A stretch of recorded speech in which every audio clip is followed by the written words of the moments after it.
आज की ये इमरजेंसी मीटिंग मैंने इसलिए बुलाई है कि देश की जनता में दहशत फैली हुई है। न जाने कब बम ब्लास्ट होगा और वो भगवान को प्यारे हो जाएंगे। इसलिए लोगों ने घर से बाहर निकलना बंद कर दिया है। ये शहर शहर नहीं, शमशान घाट हो गया है। हमें फौरन उन लोगों तक पहुंचना है जो मौत के सौदागर बने हुए हैं। मंत्री जी, मैं दावे के साथ कह सकता हूँ कि ये काम किसी विदेशी ताकत का है जो नहीं चाहते कि हमारा देश तरक्की करे, यहाँ अमन और शांति बनी रहे। विदेशी कुछ नहीं कर सकते जब तक हमारे देशी कुत्ते उनकी जुठन न चाटे। हमारे देश का कोई कुत्ता है जो उन लोगों से जाकर मिल गया है, ढूंढ निकालो उसे। ऐसी सजा दिलवाऊंगा कि उसके खानदान में फिर कभी कोई गद्दार पैदा नहीं होगा। मिस्टर ट्रिकल, हमारा गवर्नमेंट तुम्हारे से बहुत खुश है। इसलिए हमारा गवर्नमेंट का तरफ से ये छोटा सा इनाम $5 lakh. Thank you. But mister trickle, एक बात का ख्याल रहे, हमारा कंट्री का नाम नहीं आना चाहिए, नहीं तो दोनों कंट्री के बीच का रिलेशन खराब हो जाएगा। फिकर न करो मिस्टर ली, त्रिकाल ने कच्ची गोलियां नहीं खेली हैं। न तुम्हारा नाम आएगा न हमारा। हम हमेशा अपना इल्जाम दूसरों पर लगा देते हैं। बेचारा विजय श्रीवास्तव।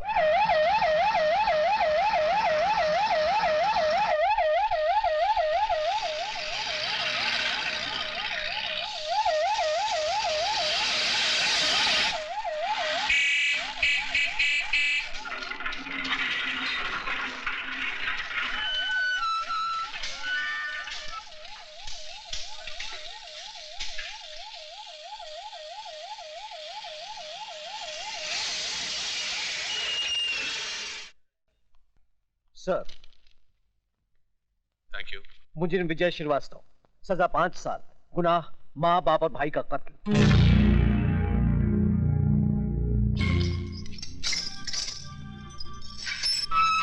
चलो भाई, ये रही तुम्हारी खोली, चलो।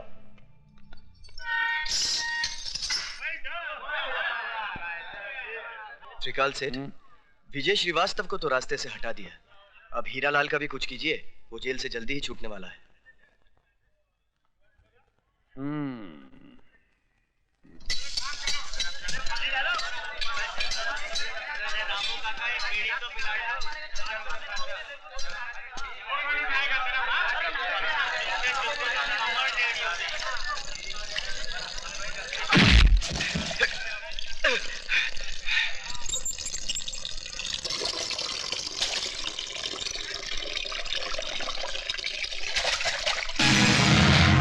जरा 1 मिनट, उस तरह तेज करके लाता हूँ।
विजय,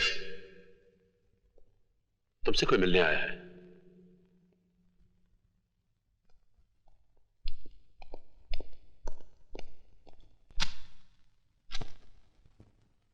मेरा नाम यशवंत देशमुख है।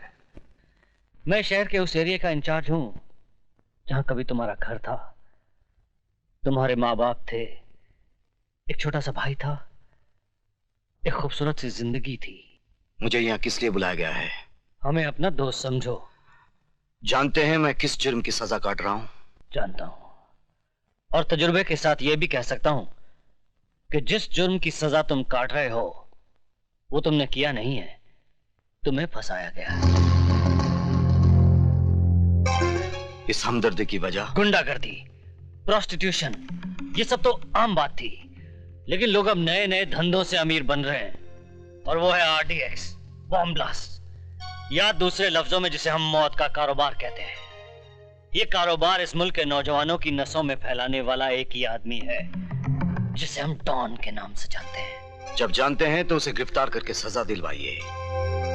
मुझे ये सब बताकर क्या फायदा?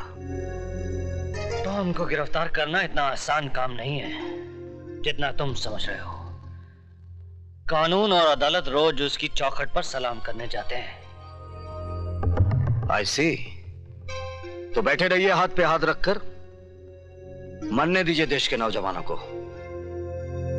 देश के नौजवान बच सकते हैं अगर तुम हमारी मदद करो तो।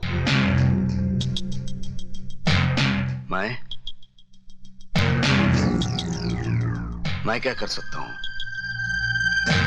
तुम चाहो तो ये डॉन घुटनों के बल चलकर हमारे पास अपनी जिंदगी की भीख मांगने आ सकता है।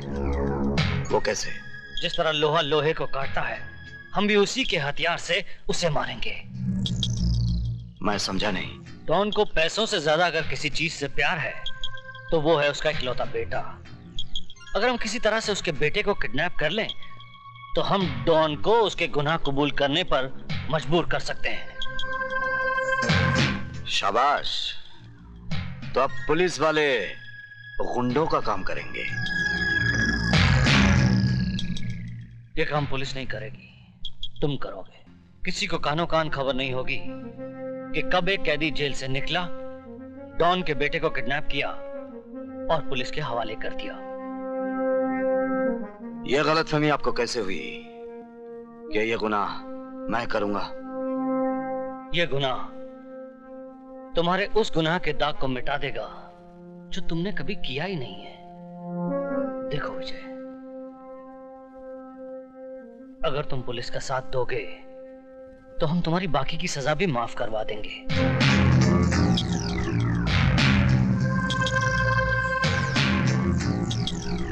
इस तस्वीर को देखो, यही है डॉन का बेटा जो तुम्हारे लिए नई जिंदगी का दरवाजा खोल सकता है।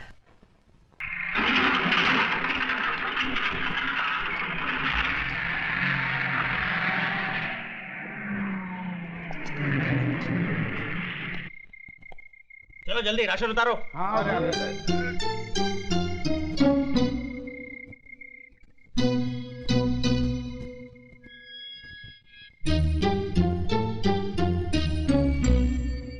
चलो भाई जल्दी ले करो।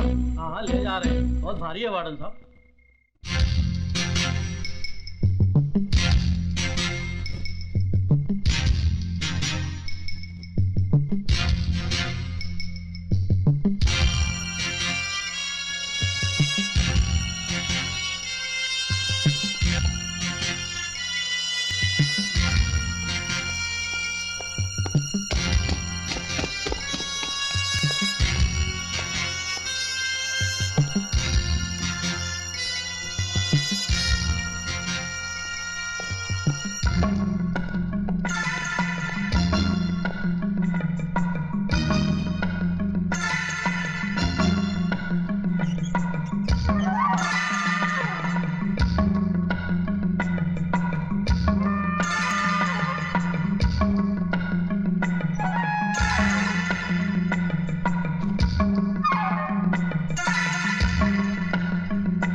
ड्राइवर गाड़ी ले जाओ।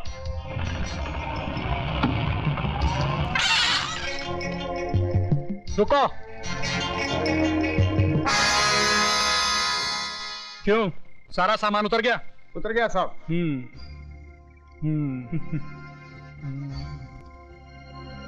जाओ ले जाओ।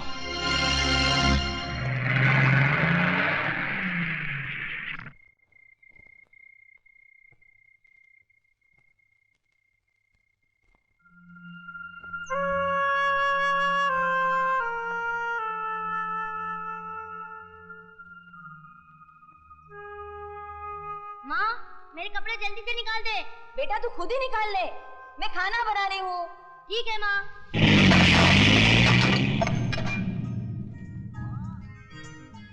माँ, अरे माँ मेरी टी शर्ट कहाँ है? आई माँ, माँ तूने बड़ा अच्छा काम किया, मेरे लिए ये टी शर्ट ले आई। अब तो पैंट पहनने की जरूरत ही नहीं।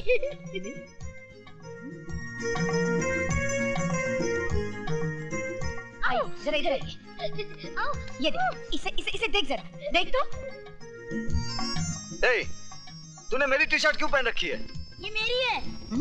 ए, चल उतार, चल उतार। मत करो, इस वक्त तुम्हारी इज्जत मेरे हाथ में है। अच्छा अच्छा, अब उतार, मुझे ऑफिस जाना है। जरा और प्यार से रिक्वेस्ट करो। राजू जी, मेहरबानी करके आप अपनी ये टी शर्ट मुझे उधार देंगे? ये लीजिए। Thank you. राजू बेटा जरा नीचे आना। आया पिताजी। अरे ऐसे ही जा रहा है? फिर कैसे जाऊँ? कपड़े पहनकर। कपड़े तो सब पहनते हैं, मुझे लाइफ में थोड़ा चेंज चाहिए। चेंज? खैर अभी मैं तेरा चेंज। अरे माँ, तुम कहाँ उसके पीछे भाग रही हो? वो कहाँ तुम्हारे हाथ आने वाला है? नाश्ता लगाओ, मुझे ऑफिस जाना है। कभी नहीं सुधरेगा। पिताजी ये रहे वो लेकर आपके 5 रुपए 75 पैसे। अच्छा ठीक। अच्छा पिताजी, मैं चलता हूँ। अरे विजय बेटा, लौटते वक्त मेरा दूसरा चश्मा लेते आना। नंबर बदल गया ना, इसलिए पता ही नहीं चलता है कि 100 का नोट है या 10 का नोट है। अच्छा पिताजी। अच्छा पिताजी, विजय। हाँ बेटा। ये लीजिए 100 का नोट, जरा छोटा दे हाँ दीजिए। बेटा। अबे ये 100 का नोट है कि 10 का है?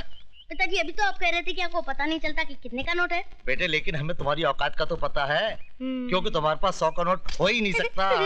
अच्छा पिताजी, मैं चलता हूँ। अच्छा बेटे।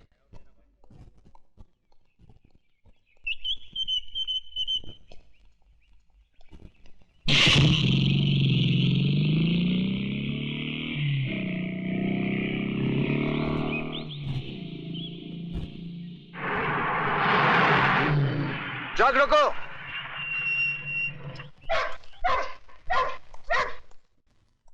आज तो सिर्फ 3 ट्रक जाने वाले थे, ये 5 ट्रक किसकी मर्जी से जा रहे हैं? सेठ त्रिकाल की मर्जी से। मिस्टर पांडे, ये फैक्ट्री त्रिकाल सेठ की जरूर है, लेकिन यहां से गोला बारूद बगैर मेरी मर्जी के बाहर नहीं जा सकता, क्योंकि भारत सरकार की तरफ से यहां का निगरान मैं हूं। तुम मिडिल क्लास के लोग सरकार को हर वक्त सर पे सवार क्यों रखते हो? ये लो और अपनी सरकार खुद बनो।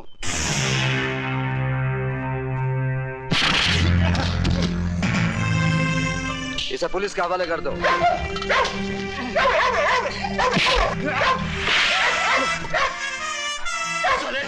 तूने मुझ पर हाथ उठाया, तुझे कैसे उठा दूं?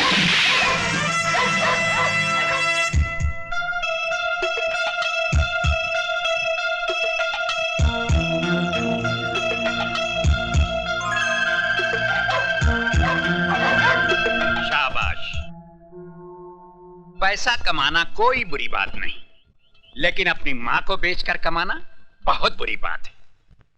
गार्ड्स, जी सर। इस लाश को उठाकर पुलिस के हवाले कर दो, और याद रखो आज के बाद फैक्ट्री के बाहर कोई सामान विजय साहब की इजाजत के बगैर नहीं जाएगा। जी साहब। Good luck my son.